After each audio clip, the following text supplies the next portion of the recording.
Hi everyone.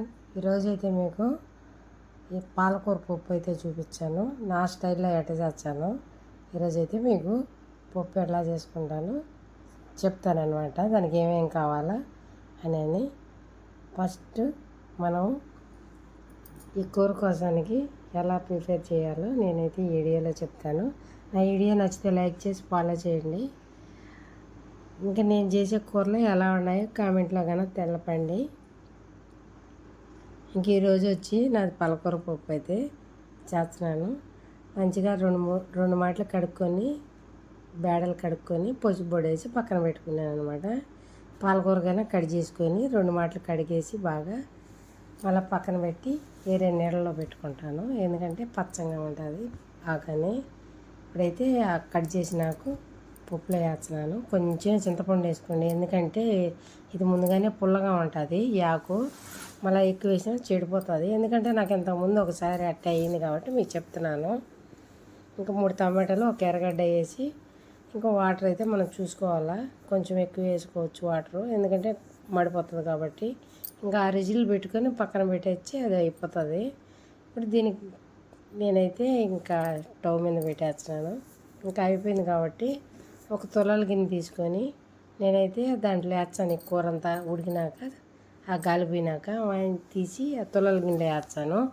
ఎందుకంటే నేను రేకేసి వంచినాను అనుకో ఆ కుక్కర్ పైన నాకు చేతల మీదకి వచ్చేది. అందుకే నాకు ఎందుకు చేతుల్లో అంతా కాలటం ఇదంతా అని చెప్పి నేనైతే ఇట్లా తులాల గిన్నె ఒకటి పెట్టి కింద గిన్నె పెట్టేసి దాంట్లో పోసాను కూర.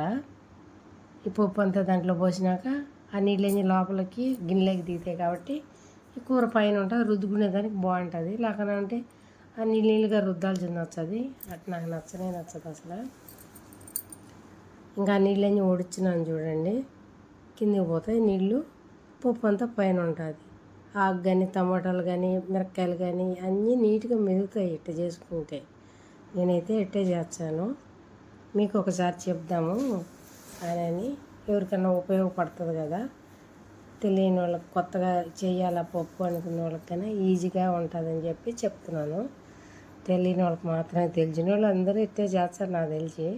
ఇంకా మళ్ళీ కుక్కర్లోనే వేసి నేనైతే రుద్దుకుంటాను ఇట్ట పప్పు. వడగట్టినవి మొత్తం పప్పు తీసి గిన్నెలోనే వేసుకుంటాను ఈ కుక్కర్లో. ఎందుకంటే మనకు మళ్ళీ అదే కుక్కర్ తీసుకొని నేనైతే తర్వాత వేసేసినాను. దీంట్లో కావాల్సింది తెల్లగడ్డ కొంచెం ఎక్కువ వేసుకోవాలి, బాగుంటుంది తెల్లగడ్డ వాసనకు కూర. ఇంకా ఎర్రగడ్డ, పొట్టిమిరకాయ, కరింపాకు ఇవన్నీ వేసి తర్వాత అయితే వేసేసాను. ఇంకా దాంట్లో కొంచెం అయితే కూర గెంటుతో పోసాను, ఎందుకంటే పొగంతా వచ్చేది అని చెప్పి. అందుకే అట్ట పోసాను నేనైతే. ఇదే పాలకూర పప్పు. మీకు నచ్చితే లైక్ చేయండి. నేను చేసే వీడియోలు చూడండి, ఎందుకంటే